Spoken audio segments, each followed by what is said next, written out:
그래서 그때 제자들이 예수께 나와 가로되 천국에서는 누가 큽니까? 하는 거예요.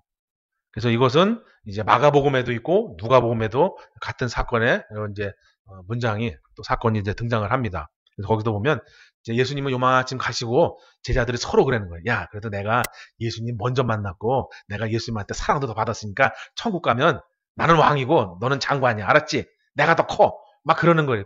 뭔 소리 하냐? 나는 그래도 예수님 앞에 맛있는 것도 많이 사드렸어. 그러니까 내가 더 커. 이러고 막 하는 거예요. 근데 이런 일이 제자들 가운데만 있는 게 아니라 교회 안에서도 있다. 교회 안에서도. 우리는 그래요. 장로님이면 권사님이면 직분이 높으면 큰 사람인 줄 알아요. 근데 그렇지 않다. 정말 세상에서도 인성 좋은 사람이 있죠. 심성 좋은 사람. 그죠? 그 인성과 심성이 좋은 사람이 교회 안에 들어와서도 영성이 좋더라 이거예요.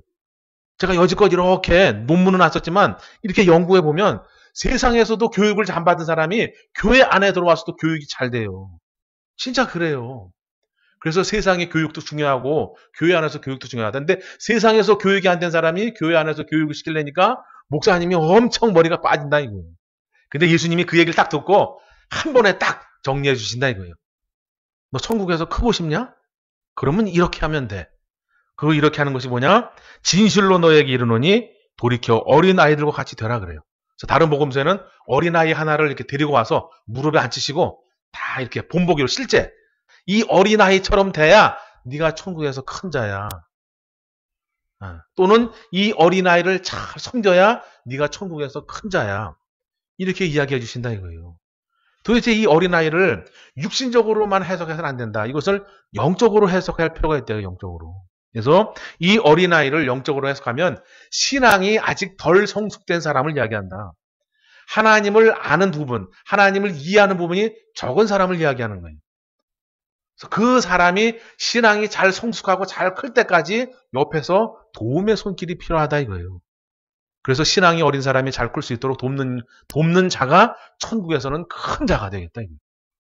그래서 예수님은 이 말씀을 다른 표현으로 뭐라 하냐면 지구보다 우주보다 우리 주님은 한 영혼을 더 귀히 여긴다 그래요. 여러분의 한 영혼을 귀히 여기신다고요. 그 말씀을 이해하면 이 말씀이 이해가 간다 이거예요. 아, 우리 주님은 한 영혼을 귀히 여기시는구나. 그러면 그 한 영혼, 어린아이의 영혼이라면 더 귀하겠구나. 그래서 내가 어린아이의 영혼인지 내 옆 짝꿍이 어린아이의 영혼인지를 잘 살피셔서 그를 돕는 거예요. 근데 이제 이렇게 주관계 이렇게 좀 더 쉽게 설명을 하면 내가 어린아이, 좀 덜 성숙된 부분이 있고 내 짝꿍이 덜 성숙된 부분이 있다 이거예요. 그래서 서로 돕고 서로 상호 보완하면서 우리는 가야 된다. 이런 이야기가 됩니다. 그래서 여기서 어린아이는 옆 짝꿍일 수도 있고 날 수도 있는 거예요. 서로 다른 부분이 어린아이고 다른 부분이 성숙한 거니까. 그래서 우리는 서로 사랑함이 필요하다. 자, 그래서 3절에는 어린아이들과 같이 되지 않으면 결단코 천국에 들어가지 못한다. 그래서 어린아이처럼 내가 돼야 된다. 첫 번째가 어린아이처럼 이제 되라고 명령해 주시는 거예요. 어린아이를 보면서 어린아이처럼 되라고 하는 거예요. 근데 먼저는 제가 설명드린 건 어린아이는 덜 성숙되거나 또는 하나님을 이해하는 부분이 좀 적거나 교회 다닌 연차가 중요한 게 아니다 이거예요. 우리는 직분이 높고 교회 다닌 연차가 오래됐으면 어린아이가 아닐 거라고 생각하는데 그렇지 않다. 하나님을 아는 부분이 적으면 또 물과 성령으로 거듭난 부분이 적으면 그 사람이 어린아이인 거예요. 그리고 그 사람을 사랑하는 거예요. 근데 여기서는 이제 사랑하는 방법을 알려드린 거고 일단은 나도 어린아이다. 나도.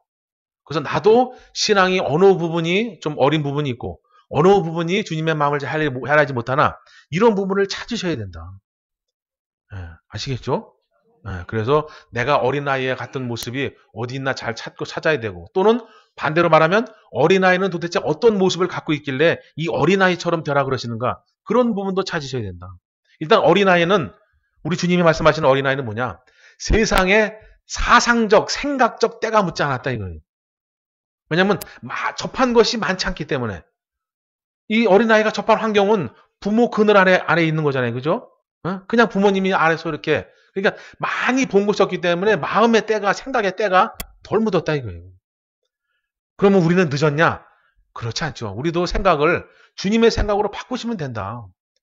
지금까지 살아가면서 우리도 세상에 때 많이 묻었잖아요. 그죠? 근데 삶이 팍팍하고 힘들다 보니까 나도 모르게 그냥 자꾸 막 나쁜 생각도 들어오고 나쁜 표현도 하고 막 나쁜 생각도 하고 그러지 않습니까? 근데 그것이 은혜가 없을 때는 그대로 가지만 은혜가 있으면 바뀌어진다 이거예요. 바뀌어져. 그래서 은혜 받은 사람은 그런 것을 얼마든지 다시 예전 모습으로 회복시킬 수 있다 이거예요. 그래서 이미 내가 생각이 많이 좀 이렇게 세상적으로 세속화되고 악해졌어도 은혜를 통해서 다시 순화시킬 수 있다. 그래서 여기서 어린아이처럼 되라는 얘기는 어린아이의 그 많은 그 순수함을 좀 닮아가야 된다. 닮아가야 돼. 그리고 어린아이가 여러분 더 잘 웃습니다. 잘 보세요. 어른이 더 잘 웃을까요? 애들이 더 잘 웃을까요? 애들은 조금만 아빠가 열다 이렇게 하면 막 웃어요. 그냥 가라고 막 뒤로 넘어가요. 근데 어른들은 이렇게 하면 아이고 푸른소 이러잖아요. 이미 때가 너무 많이 묻어서 그래. 때가 너무 많이 묻어서. 그래서 어린아이의 모습으로 우리가 돌아가서 그 순수함을 다시 회복해야 된다. 그래야만 어린아이를 알아볼 수 있고 어린아이를 사랑할 수 있어요. 그래서 어린아이처럼 되면 어린아이를 사랑할 수 있고 또 어린아이를 사랑하면 어린아이처럼 될 수 있다. 그러면 순수한 영혼이 되어지고 그 순수한 영혼이 천국에 간다 이거예요. 할렐루야. 그래서 이제 또 말씀으로 말하면 어린아이의 심령이라는 얘기는 거듭난 심령을 이야기한다. 그래서 물과 성령으로 거듭나시기를 축원합니다. 자, 그래서 4절에 그러므로 누구든지 이 어린아이 같이 자기를 낮추는 그이가 천국에서는 큰 자다. 낮춘다는 얘기는 쉽게 말하면 겸손함을 얘기하는 거죠. 겸손함. 겸손한 사람이 사람들 앞에 사랑을 받는다 이거예요. 또 겸손한 사람을 하나님은 쓰시겠다 이런 겁니다. 진짜 겸손은 최고의 미덕입니다. 5절에 또 누구든지 내 이름으로 이런 어린아이 하나를 영접하면 곧 나를 영접했다. 그래서 누구든지 나를 믿는 이 소자 중에 하나를 실족게 하면, 그래서 어린아이 소자 같은 뜻이라고 보시면 되고, 자, 여기서 이제 실족이라고 합니다. 실족.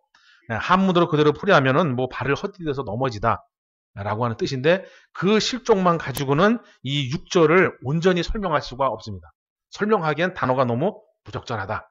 뭐 틀린 것은 아닌데 좀 충족 지수에 만족하지 못합니다. 그래서 원어를 해석해 보면은 스칸달리조, 스칸달리조. 그래서 무슨 뜻이냐면 함정에 빠지다 이런 뜻이 됩니다. 함정이라고 하는 것은 함정은 빠지면 나올 수가 없습니다. 나올 수가 없다는 얘기는 곧 죽음으로 의미하는 거예요. 그리고 사냥꾼이 함정을 놓을 때는 그것을 잡아서 죽여서 나의 어떠한 것을 이익을 도모하기 위해서 함정을 파는 거예요. 그러니까 함정에 빠지다는 얘기는 죽는다는 얘기예요. 그러니까 여기서 소자를 함정에 빠져서 죽게 하면 그 자는 천국에 못 간다 이거예요. 근데 우리가 내가 쟤를 함정에 빠뜨려야지 이런 사람은 없다. 나도 모르게 여기서 뭐냐면 실족하는 것은 안 된다. 그러나 실족하는 일이 없는 것이 더 좋겠으나 없을 수는 없겠지 그런 얘기예요. 왜 이렇게 이야기해 주시냐면 내가 몰라서 실족을 시키기 때문에 그렇다 이게 내가. 자, 읽고 설명드릴까요? 자, 누구든지 나를 믿는 이 소자 중에 하나를 실족해 하면 차라리 연자맷돌을 그 목에 달리고 깊은 바다에 빠뜨리는 것이 낫다. 그래서 7절에 실족하게 하는 일들이 있음을 인하여 세상에는 화가 있다. 실족해 하는 일이 없을 수는 없으나 실족해 하는 그 사람에게는 화가 있다 그래요. 왜 이렇게 조금 약간 복잡하게 얘기해 주냐면 실족은 하지 말아야 됩니다. 즉 함정에 빠뜨리지 말아야 되는데 일부러 함정에 빠뜨리는 사람은 없다. 그럼 누가 빠뜨리느냐? 내가 무지해서 하나님의 뜻을 잘 알지 못해서 그래서 나도 모르게 상대를 또는 나를 함정에 빠뜨리는 거예요. 무식하기 때문에 무지하기 때문에 나도 모르게 함정에 빠뜨린다. 그러려면 이 무지함에서 벗어나려면 어떻게 해야 되느냐? 예배에 잘 참석하시고 목사님 설교를 잘 들으셔야 된다. 그래서 여러분이 하나님을 아는 범위가 점점 확장되어져 가야 돼요. 어린아이일 때의 모습이 아니라 장성한 자, 초등학교 1학년이 아니라 이제는 대학생, 사회초년생 그 이상 올라갈 때까지 하나님을 아는 것이 계속 그 범위가 넓어져야 된다 이거예요. 그래서 예배라고 하는 것은 지금 많은 사람들이 예배라고 하는 것을 조금 잘못 이해하는데 어떠한 이제 예배를 통해서 하나님 앞에 경건의 시간을 보낸다. 하나님과의 또 교제하고 만나는 시간이다. 뭐 이것도 틀린 건 아니겠지만 진짜 예배는 뭐냐? 말씀을 통해서 가르침을 받고 그 가르침을 통해서 하나님을 더 많이 알아가는 게 예배인 거예요. 하나님의 말씀을 강의하는 것이 그래서 중요한 거다 이거예요. 그래서 여기서 이제 실족해 한다는 얘기는 발을 헛디뎌서 넘어진다라고 하는 뜻보다는 함정에 빠지게 하는 거구나. 근데 이 함정에 빠지게 하는 것은 나의 무지함 때문에 또는 내가 애쓰고 힘쓰는 것이 없어서 나 스스로도 이런 함정에 빠지는구나. 이렇게 이해하시면 됩니다. 자, 그래서 그 다음에 6절 한번 또 읽어보면 6절 한번 읽어주시겠어요? 시작. 자, 연자맷돌이 뭘까요? 굉장히 큽니다. 큰 원형돌이 밑에 있고 또 돌 하나, 원형돌이 또 하나 이렇게 원형 하나 있고 이렇게 세워져 하나 있고 그래요. 가로 세로로 이렇게. 그리고 여기다 막대기를 끼고 그 막대기 끝에 소가 이제 이렇게 멍에 메고 뺑 돕니다. 그러면 그 큰 돌이 굴러가요. 이렇게 돌아가면서 거기에 이제 막 놓고 막 이렇게 하는 큰 맷돌, 그걸 말하는 거예요. 일반 맷돌을 메고 바다에 빠져도 우리가 나오기 힘듭니다. 근데 연자 맷돌을 메고 들기도 힘든 연자 맷돌을 메고 바다에 빠뜨려 버리겠다 이거예요. 누구를? 소자를 실족해 한 자를. 근데 이 소자가 불신자냐? 또 실족해 한 사람이 불신자냐? 그렇지 않다 이거예요. 예수 믿는 사람이 예수 믿는 사람을 실족해 하면 그 실족해 한 사람을 연자 맷돌을 메고 바다에 빠뜨리겠다. 즉 지옥에 간다, 심판받는다, 이런 얘기가 되는 거예요. 그래서 내가 옆에 있는 형제에게 말 한마디 행동 하나도 조심해야 된다니까요. 여러분, 형제의 마음을 실족까지는 아니더라도 형제의 마음을 아프게 하고 형제에게 상처를 주는 게 얼마나 큰 죄가 되는지 아십니까? 실족하는 게 연자 맷돌로 간다면 형제의 마음을 아프게 하는 건 작은 맷돌을 빠지고 수영장에 빠지는 거예요. 수영장에 빠지나 바다에 빠지나 똑같다. 그래서 옆에 있는 형제에게 잘해주셔야 된다. 잘해준다고 그냥 무조건 다 들어주는 게 아니고 바른 길로 인도하는 게 잘해주는 겁니다. 우리는 잘해준다면 그냥 얘가 늪에 빠져도 뭐래도 그냥 막 원하는 대로 다 해주는 걸 잘해준다고 생각해요. 절대 그렇지 않다. 여러분이 부모된 심정이 있으니까 잘 아실 거 아니에요. 내 자식이 위험한데 칼을 주진 않잖아요. 또 잔소리는 왜 해요? 내 자식이 바르게 크는 걸 원기 때문에 잔소리하는 거잖아요. 그래서 연자맷돌은 엄청난 심판을 이야기하는 거예요. 그래서 정말 형제를 넘어지게 하는 거, 형제를 상처 주는 거, 심지어는 형제를 함정에 빠뜨리는 거, 작던 크던 상관없다. 형제를 사랑하는 것이에요. 이것이 율법에서부터 전해져 내려오는 하나님의 계명이고 뜻이다 이거예요. 그래서 옆에 있는 사람인데 형제입니다. 세상에는 두 가지가 존재해요. 형제랑 형제가 될 사람. 이 두 가지가 존재한다. 그래서 불신자는 형제가 될 사람이고 여기 우리는 지금 형제인 거고. 자, 그래서 실족해 하게 된다라고 하는 그런 말씀입니다. 자, 고린도전서 14장 20절 한번 찾아보실까요?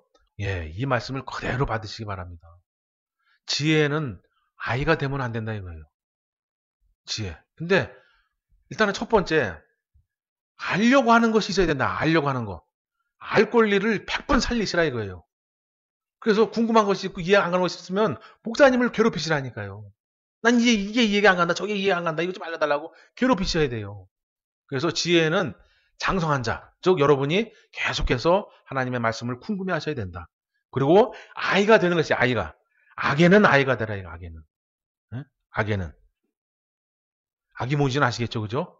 디테일하게 설명하지 않아도 악한 모습, 악한 모양, 악한 행동 모든 것에는 아이가 되는 거예요. 아이. 그래야 하나님이 사랑을 해주시고 그 사랑을 받을 수 있습니다. 자, 한 구절만 더 찾아보겠습니다. 히브리서 5장 13절 시작. 그래서 의의 말씀을 경험하지 못한 자다. 단단한 식물은 장성한 자의 것이니 저희는 지각을 사용함으로 연단을 받아 선악을 분별한다. 그래요. 그래서 지혜로운 자가 누구냐, 장성한 자가 누구냐? 하나님의 말씀, 어떠한 말씀이라도 다 받아먹는 것이 장성한 사람, 지혜로운 사람. 할렐루야. 사랑의 말씀도, 권면의 말씀도, 채찍의 말씀도, 훈계의 말씀도, 저주의 말씀도 모든 말씀을 다 하나님 말씀이라면 다 내 것으로 받고 내 것으로 소화시키는 자가 장성한 자다 이거예요. 더 쉽게 말하면 교회 가면 복 받는다. 그렇지 않고 교회 가면 일이 안 될 때도 있다. 교회 가서 어려움이 있을 때도 있다. 그래도 나는 교회 간다. 이런 사람이 장성한 사람이란 얘기예요. 그것이 생각을 바꾼 사람이 되는 거예요. 여러분 교회 가서 잘 되는 것도 있지만 교회 가서 좋은 사람 만날 때도 있지만 교회 가서 안 좋은 사람 만날 때도 있고 교회 가서 일이 안 될 때도 있는 거예요. 그래서 우리가 생각을 좀 고쳐야 된다. 왜냐하면 하나님은 나를 성장시키시기 위해서 때로는 복도 주시지만 때로는 고난도 주신다 이거예요. 어떤 일이 있을 때 하나님이 나를 산전수전으로 연단시키시는 거구나.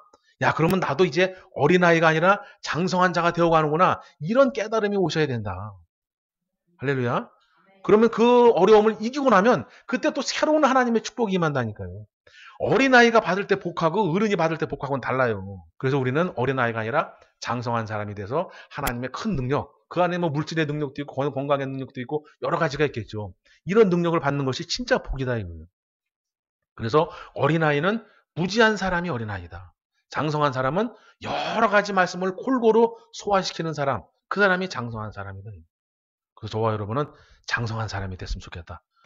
본문으로 넘어셔서 이제 7절에 실족하는 일이 없을 수는 없다. 그러나 실족하는 사람에게는 화가 있다. 하여튼 모르고 했던 알고 했던 함정에 빠뜨리면 화가 있다. 그런 이야기가 됩니다. 그래서 만일 내 오른손이나 내 발이 너를 범죄케 하거든 찍어내버리라. 불구자로 절뚝발이로 영생에 들어가는 것이 두 손과 두 발을 가지고 영원한 불에 던지는 것보다 낫다 그래요. 이거 설명 안 해도 이해하시죠? 그래서 10절에 삼가 이 소자 중 하나도 업신여기지 말고 너희에게 말하노니 저희 천사들이 하늘에서 하늘에 계신 내 아버지 얼굴을 항상 뵙는다 그래요. 이야기는 뭐냐? 천사라는 것이 분명히 있습니다. 천사가 분명히 있는데 이제 사람들이 잘못 알고 있어요. 나를 무조건 지켜주는 수호천사, 보디가드로 생각하는 사람이 많다. 하지만 내 옆에 천사가 있는 건 맞습니다. 저와 여러분 옆에 여러분이 구원을 받으면 천사가 옆에 내 옆에 딱 붙어요. 근데 나를 보디가드처럼 보호하려고 붙는 게 아니다 이거예요. 내가 하는 모든 신앙, 내가 하는 모든 행동 이런 것들을 기록하기 위해서 내 옆에 있는 거예요. 그래서 내가 예를 들면 옆에 있는 사람에게 냉수 한 곳을 줬다. 그럼 그것을 다 기록해요. 몇 월 며칠 날 누구에게 냉수 한 코프를 드렸습니다. 그럼 그것이 바로 하늘의 상급책에 기록이 되는 거예요. 또 누가 몇날 며칠 날 누구에게 막 화를 냈고 막 뭐를 냈고 막 악한 말을 했습니다. 그러면 그걸 다 기록하는 거예요. 그래서 내 옆에 천사가 있는 건 확실한데 보디가드가 아니라 나의 모든 것을 기록하고 나의 모든 것을 하나님 앞에 보고하는 천사가 있는 거예요. 근데 그 천사가 나만 있는 게 아니라 여러분 옆에도 있다. 그래서 내가 여러분에게 어떻게 하느냐에 따라서 그걸 다 기록해서 올라가는 거예요. 하나님이 늘 보고 계시는 이렇게. 그걸 요즘 말로 하면 뭐라 그래요? CCTV 이랬는데 CCTV. 그래서 다 보고 계시면 여러분 기록하고 계십니다. 그래서 이왕이면 벌보다는 상급을 많이 기록하게 하는 것이 지혜롭다. 할렐루야. 자, 그래서 천사가 내 옆에서 나의 모든 것을 보고하고 또 나를 이렇게 하나님 앞에 또 이렇게 하나님과 가까이 하는 그러한 일을 하고 있구나 라고 생각해서 여러분이 천사의 도움도 받을 수 있습니다. 받지 못한다는 건 아니에요. 근데 무조건이라는 것은 아니다는 얘기예요. 무조건이 아니라 내가 하나님의 말씀대로 살아가면 천사가 나를 보호합니다. 하지만 그 말씀을 벗어나서 범죄하게 되면 천사가 보호하는 게 아니라 귀신이 와서 계속 유혹을 한다. 넘어지게 쓰러지게. 그래서 천사의 보호를 받는 것도 하나님의 은혜입니다.